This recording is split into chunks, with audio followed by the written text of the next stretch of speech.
তো হ্যালো বন্ধুরা, আমি সুরেন্দ্রনাথ এবং তোমরা দেখছো আমার চ্যানেল সুরেন্দ্রনাথ ঘোষ। তোমরা সবাই কেমন আছো? আশা করি সবাই ভালো আছো। তো আজকের ভিডিওটি হলো এক্তেশ্বর মন্দিরের প্রাচীন তথ্য ও শ্রাবণ মাসে বাবার মাথায় জল নিবেদনে ভক্তদের ভিড়। বাঁকুড়ার এক্তেশ্বর শিব মন্দির রাঢ় বাংলার এক অত্যন্ত প্রাচীন এবং ঐতিহ্যবাহী শৈব তীর্থ। এটি বাঁকুড়া শহর থেকে প্রায় 3 থেকে 5 কিলোমিটার দূরে দ্বারকেশ্বর নদের তীরে অবস্থিত। তো চলো আমরা এবার একটু এক্তেশ্বর মন্দিরের নামকরণ সম্বন্ধে জেনে নিই। একতার ঈশ্বর কেন বলা হয়? কারণ লোকশ্রুতি অনুযায়ী অতীতে ছাতনার রাজা এবং বিষ্ণুপুরের মল্ল রাজাদের মধ্যে রাজ্যের সীমানা নিয়ে চরম বিবাদ ও যুদ্ধের পরিস্থিতি তৈরি হয়। এই দুই রাজ পরিবারের এই বিবাদ মেটাতে স্বয়ং মহাদেব মধ্যস্থতা করেন এবং দ্বারকেশ্বর নদের তীরে দুই রাজ্যের সীমানা নির্ধারণ করে দেন। দুই রাজ্যের মধ্যে একতা স্থাপন করার কারণে এই দেবতার নাম হয় এক্তেশ্বর বা একতার ঈশ্বর। এবার একটু জেনে নেওয়া যাক মন্দিরের প্রতিষ্ঠাতা ও সময়কাল। ঐতিহাসিক তথ্য অনুযায়ী বিষ্ণুপুরের মল্ল রাজবংশের বিখ্যাত রাজা রঘুনাথ সিং আজ থেকে প্রায় 400 বছর আগে এই বর্তমান মন্দিরটি নির্মাণ করেছিলেন। এর উচ্চতা সম্পর্কে একটু জেনে নেওয়া যাক। এর উচ্চতা হলো প্রায় 45 ফুট। লিঙ্গটির অবস্থান সম্পর্কে একটু জেনে নেওয়া যাক। সাধারণত শিবলিঙ্গ যেভাবে সোজা অবস্থায় থাকে, এখানকার লিঙ্গটি ঠিক তেমন নয়। গর্ভগৃহের ভেতরে প্রায় 12 ফুট নিচে একটি গর্তের মধ্যে শিবলিঙ্গটি অনুভূমিকভাবে অবস্থিত, যা দেখতে অনেকটা মানুষের পায়ের পাতার মতো। তো দেখতেই পাচ্ছ বন্ধুরা, আমরা এখন বিকেল 5টা বাজছে। এখন আমরা হেঁটে হেঁটে বাবার মন্দিরকে প্রবেশ করতে চলেছি। তো দেখুন বন্ধুরা, এই যে সাইডে দোকান বসেছে। এখানে সব কিছুই পাওয়া যায়। ঠাকুরের পুজোর ফল, বেলফুল, মালা সব কিছুই পাওয়া যায় এবং নিত্য প্রয়োজনীয় জিনিস সব কিছুই পাওয়া যায় এখানে। তো এখানে মালা পাওয়া যায়, ডোর পাওয়া যায়, হাতে বাঁধার মালা, বিভিন্ন ধরনের জিনিস এখানে রয়েছে। তো এবার আমরা ধীরে ধীরে মন্দিরের ভেতরে প্রবেশ করছি। তো দেখুন বন্ধুরা, ত্রিপল দেওয়ার কারণে পুরো বাইরের দৃশ্যটি দেখাতে পারলাম না, দুঃখিত তার জন্য।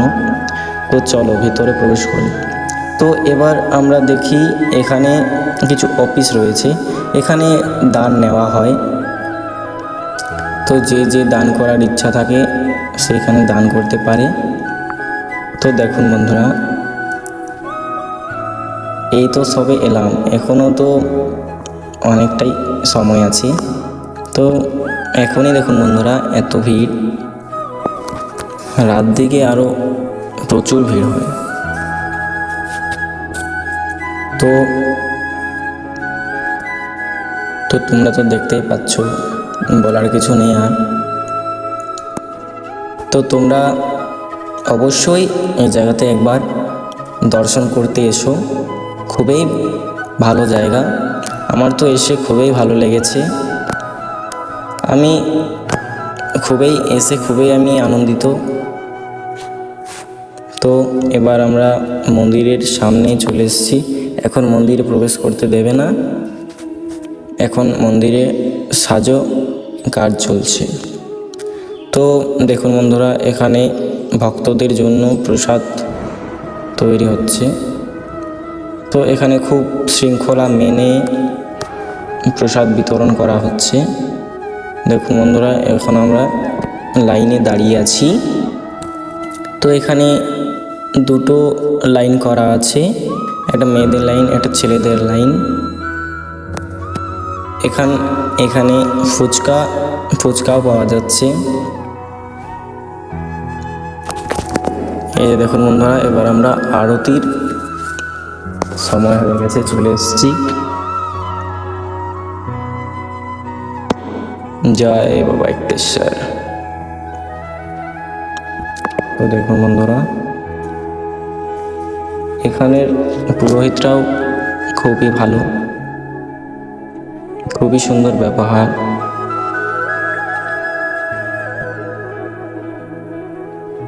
দেখতেই পাচ্ছ এখন আরতি চলছে।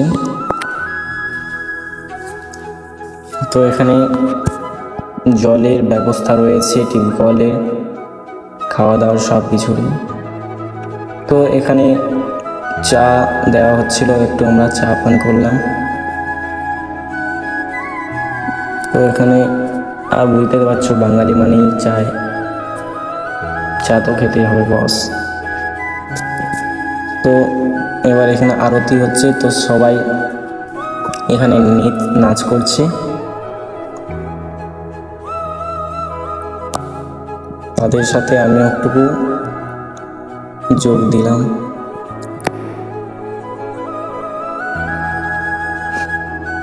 ভালোই লাগছে, খুবই আনন্দ লাগছে।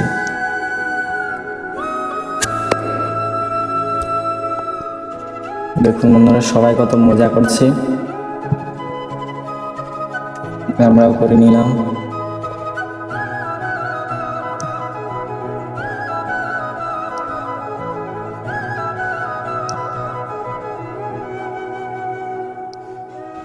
তো এবার সব বাধা পেরিয়ে চলে এলাম আমাদের বাবা ইক্তেশ্বর দর্শন করতে। তো দেখুন বন্ধুরা, সাজিয়েছে, দেখো বন্ধুরা কত সুন্দর লাগছে, দেখো প্রফেশনাল, একদম প্রফেশনাল। আমি তো দেখেই পুরো মুগ্ধ। দেখুন বন্ধুরা, এই সেই বললাম না যে পায়ের পাতার মতো।